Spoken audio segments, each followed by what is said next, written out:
Hello everyone, I am R. Ramya, 3rd BCom C, KCS Kasinada College of Arts and Science, Department of Commerce.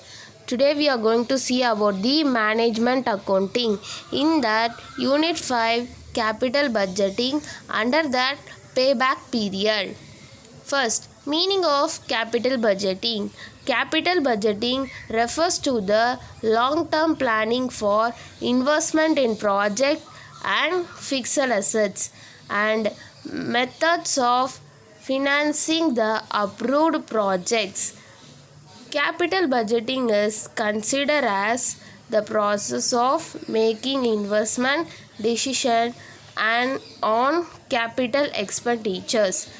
Capital பட்ஜெட்டிங்னா கம்பெனியில் நடக்கிற decision makings capital expenditures என்ன marketing என்ன investment பண்ணுறாங்க அப்படிலாம் பார்க்குறது தான்.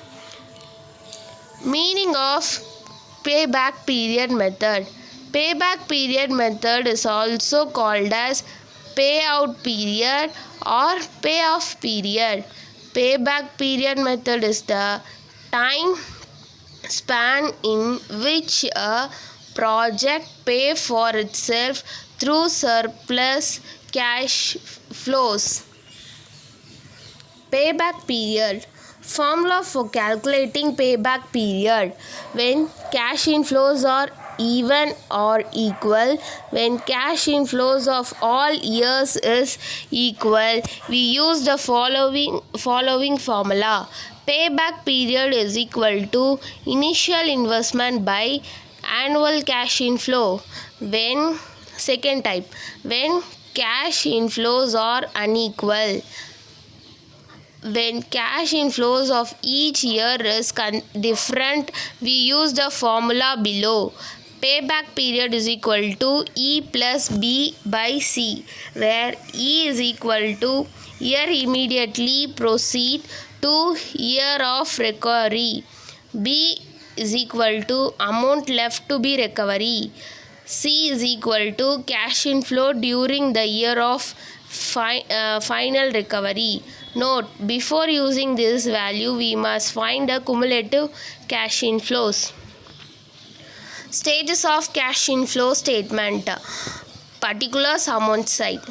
Cash inflow before tax and depreciation, less depreciation. We get cash inflow after tax and depreciation, less tax. Cash inflow after depreciation and tax, add depreciation, we get cash inflow before depreciation and after tax, or annual in cash inflow. Payback period method. When cash inflows are ununiform or even, payback period is equal to initial investment by cash in annual cash inflow. Problem number 1. A project requires investment of rupees 10 lakh and as an expected life of 5 years, it is estimated to yield rupees 3 lakh per annum before depreciation and tax.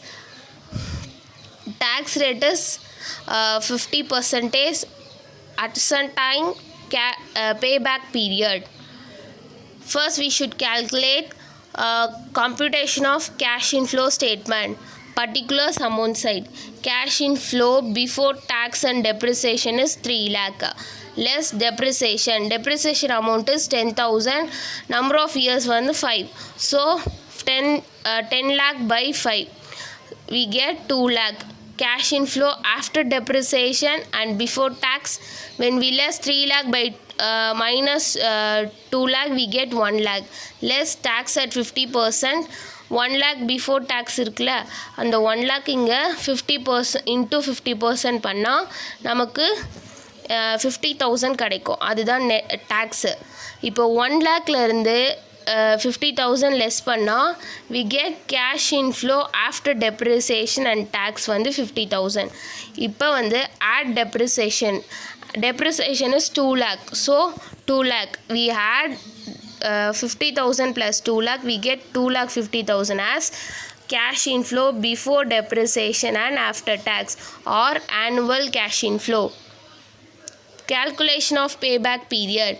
Payback period is equal to initial investment cash inflow 10 lakh by 2 lakh 50,000.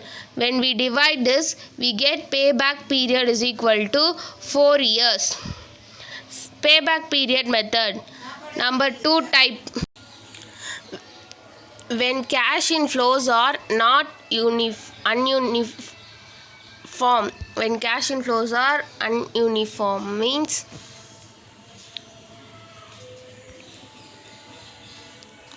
problem number 2.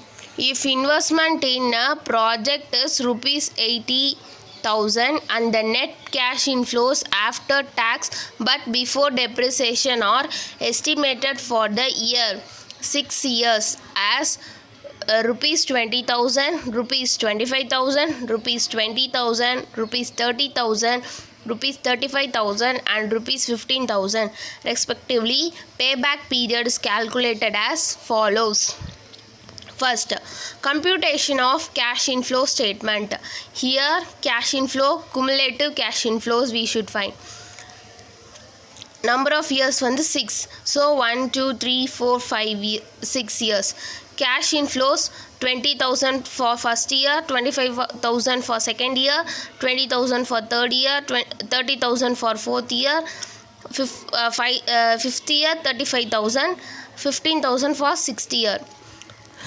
When we calculate cumulative cash inflow, first we should put 20,000 as it is. Now 20,000 plus 25,000 we get 45,000. 45,000 plus 20,000 we get 65,000. 65,000 plus 30,000 we get 95,000. 95,000 plus 35,000 we get 1,30,000. 1,30,000 plus 15,000 we get 1,45,000. Next we calculation of payback period. At the end of fourth year, the cumulative cash inflow exists the investment of rupees 80,000. Payback period is equal to 3 years plus 15,000 we get means 80,000 less 95,000 we get 15,000 by the different amount is 15,000. No, that 15,000 divided by cash inflows is 30,000 years. 3 years plus 1 by 2 here. So payback period is equal to 3.5 years. This is the two method of payback period. One is when cash inflow is uniform, when cash inflow is not uniform. This is the two types. Thank you, viewers.